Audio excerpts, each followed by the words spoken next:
Welcome to The Straight Stitch, a podcast about sewing and other fiber arts. This is episode 2, and my name is Janet Szabo. I'll be your guide as we explore all things sewing. If you listened to episode 1, you know that I am a former knitting designer turned sewist. I teach sewing classes locally here in Kalispell, Montana, and also in Missoula and in Spokane, Washington. I teach on sergers, I teach clothing classes, and I teach basic fitting classes. And in this podcast, we're going to explore all kinds of sewing. I've done bags, I've done clothing, I've done generator covers for my husband's construction equipment. I'm fascinated by all kinds of sewing, by sewing machines, and everything is going to be fair game.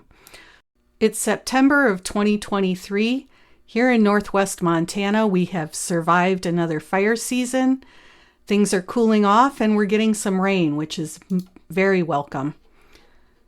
September is usually the time, too, that I move back into sewing. I don't get a lot of sewing done over the summer because I'm busy with my garden. We raise pigs and chickens here, and I have a lot to keep me busy during the summer months. This week, I'm working on getting ready for a Harper cardigan class at one of the quilt stores here. The Harper cardigan is a design by Sinclair Patterns, and I'd encourage you to check their website out. The Harper cardigan is actually a free pattern. It comes in several lengths. It comes in a cropped version, a classic version, a long version, and a duster version. And it's designed to be sewn out of heavier knits, sweater knits. I've done it in Laguna cotton from Robert Kaufman. I've done it in some sweater knits. It's just a really versatile pattern. Go check their website out. I'm really impressed with Sinclair Patterns. I like them particularly because they come in a tall size, and we'll talk in a little bit about the differences between the pattern companies and what they use for their blocks. I also belong to a local craft cooperative, and we have our annual sale coming up at the end of September. And I'm getting all of my items together to sell, getting them tagged and ready to display, and we'll be setting up for that in another couple of weeks. I ran across an interesting article on the Sew Daily website this week. One of their contributors used artificial intelligence to generate a sewing pattern. She asked ChatGPT to generate a pattern for a small zippered pouch, and then she sewed up the pouch from the pattern that the AI generated. You can go over there and take a look at it. It was a very interesting idea. It was a very interesting article. It's on the sewdaily.com website, and the links are down below in the show notes if you want to take a look at that. In our main segment today, I'd like to talk about sewing for the body that you have. This has been a challenge. I'll give you a little bit of backstory. I've had a lot of trouble finding clothes that fit, and I think I'm not alone based on what I hear from the students in my classes. I'm 5'7", and I probably weigh about 30 pounds more than I'd like to, but my biggest challenge is that I'm rather busty, which is ironic considering I was flat-chested until I had kids. But being busty means that I have a lot of trouble finding tops that fit. And again, I'm sure a lot of you are familiar with this problem. You go to the store, and if you can find something that fits you in the bust, it's generally swimming in your shoulders and falling off of your shoulders because you don't need that much room. So this has been one of the reasons that I started sewing for myself, because I was tired of going to the store and finding ill-fitting clothing. The past decade or so has been particularly awful with all of the low-rise jeans and tops that are too short, and neither of those fit my body very well at all.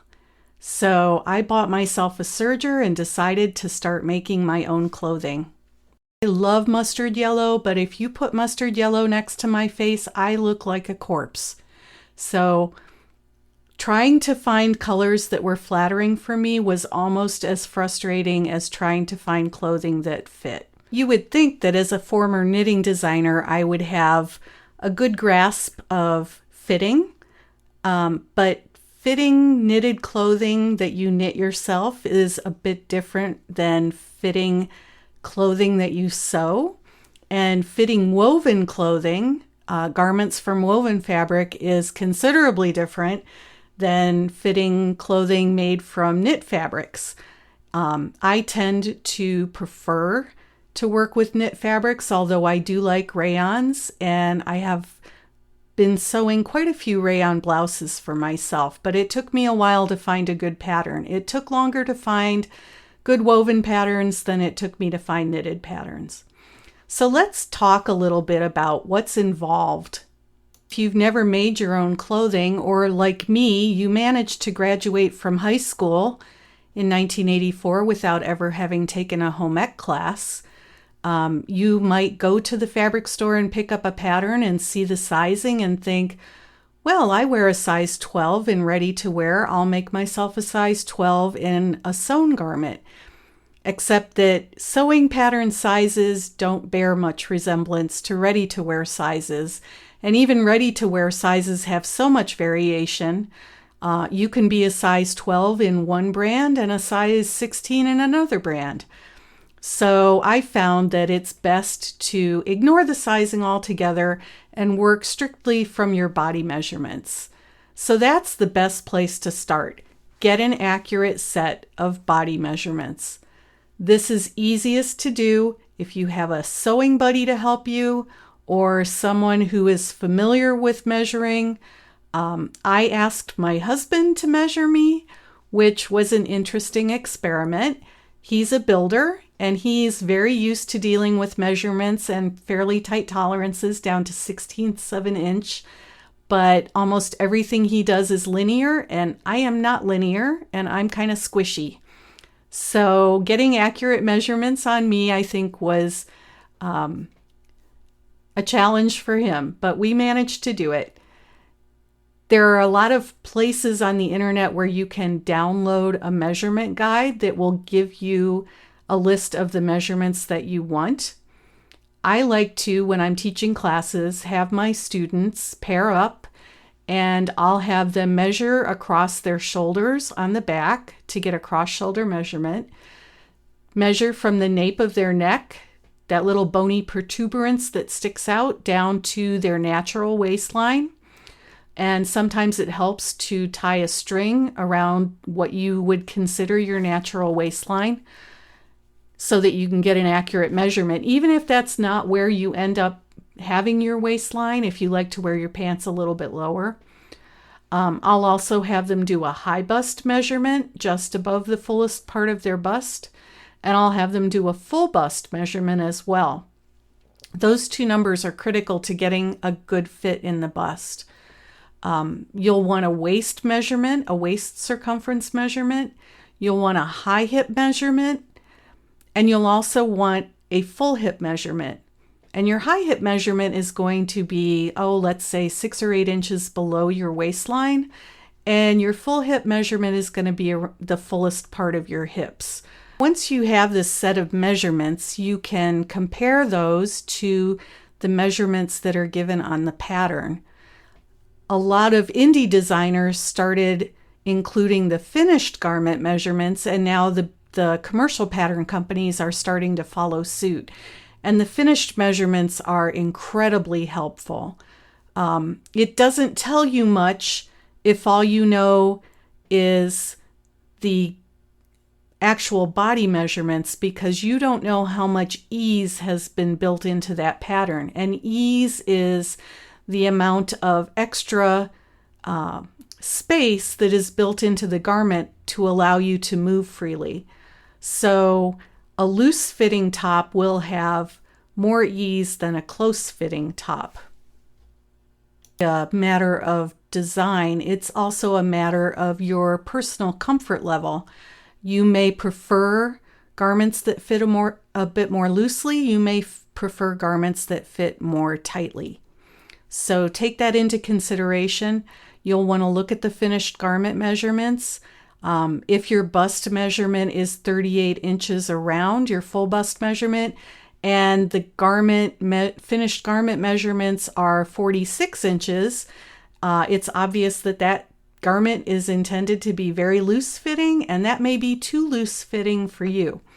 So that's something to take into consideration. Something else to remember is that most garments are drafted for a B cup, and you may not be a B cup. You may be larger or smaller than that. When I was designing knitwear, my designer friends and I had kind of an inside joke that every designer is a size medium, because we tended to design for ourselves and then size up or down from that particular size. And that's typically what happens with sewing patterns. They design for a B cup, and you're responsible in most cases for sizing up if you need a full bust adjustment. Some of the pattern companies, and it's worth searching them out, will include full bust pieces or pieces by cup size, and knowing your cup size in a dress pattern is also important.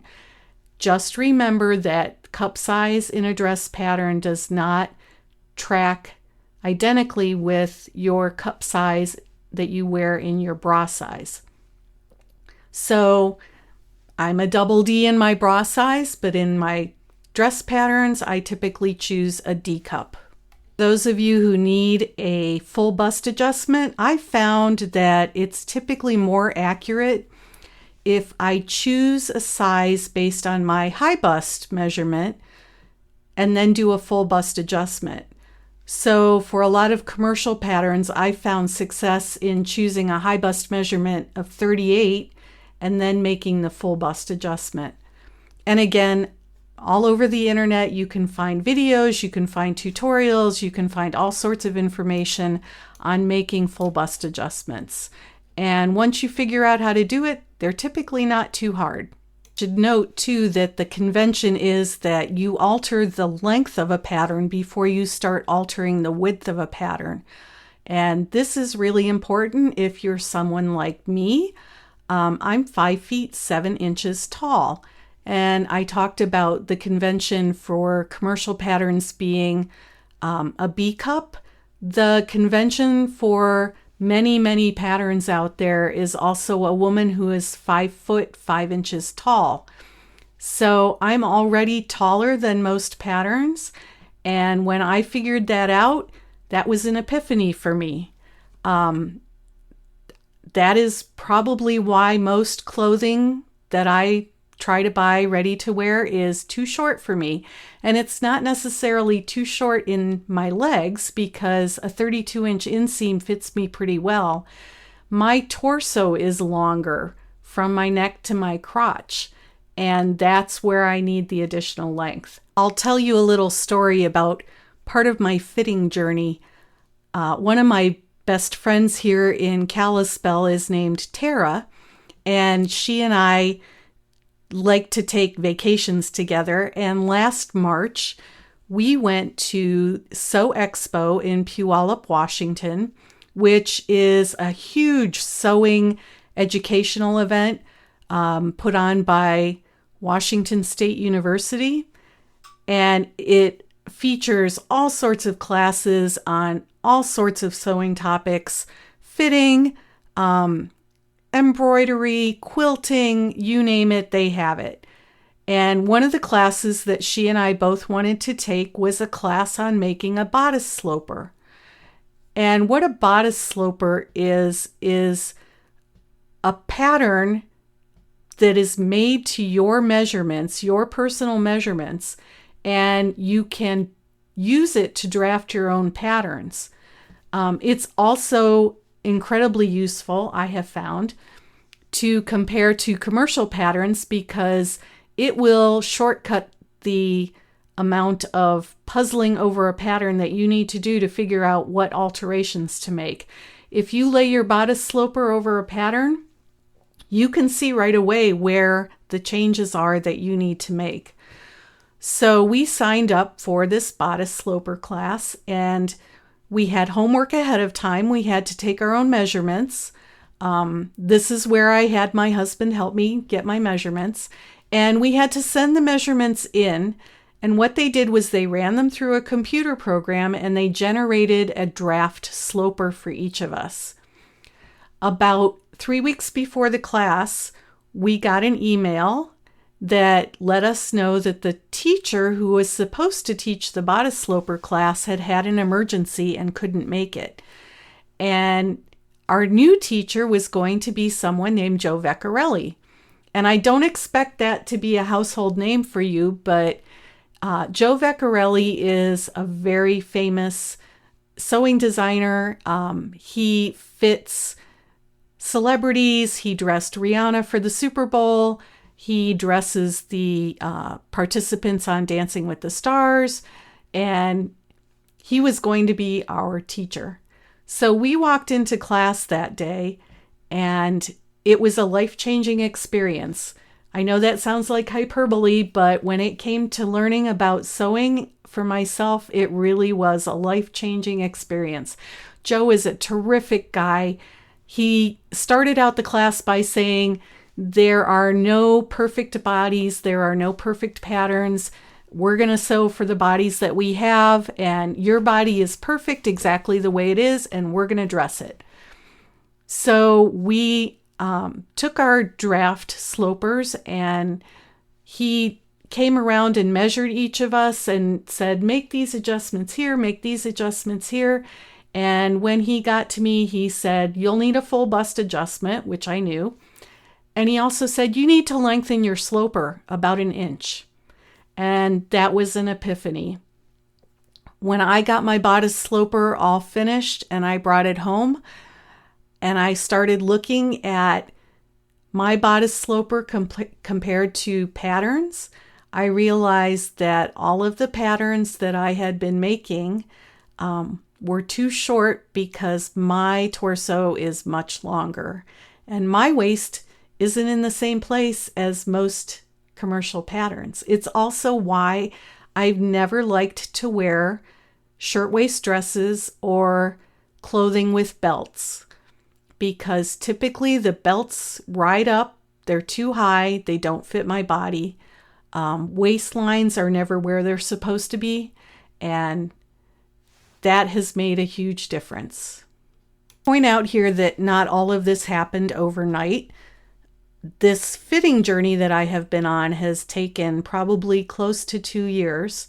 There was a lot of trial and error, and for you, there may be a lot of trial and error, and you'll need to get used to making muslins. And if you don't know what a muslin is a test garment.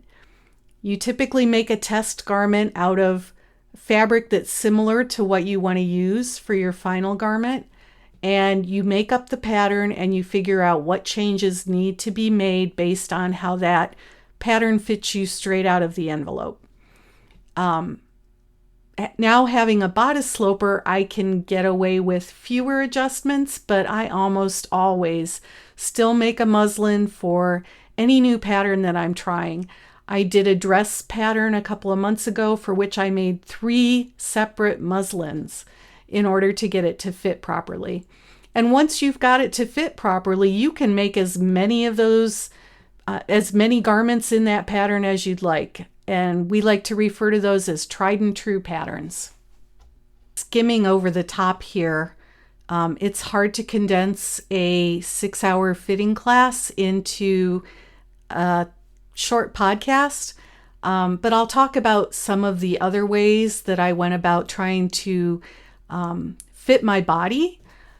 My younger daughter works at Nordstrom. She's an assistant buyer there, and she actually started out, we joke that she was meant to work in retail clothing from the time that she was about 3 years old, because we would take her to the store and she would insist on picking out her own clothing.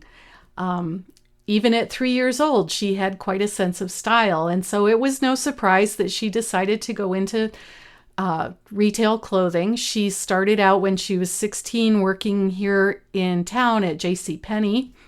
And then she worked at a small independent clothing company here in town.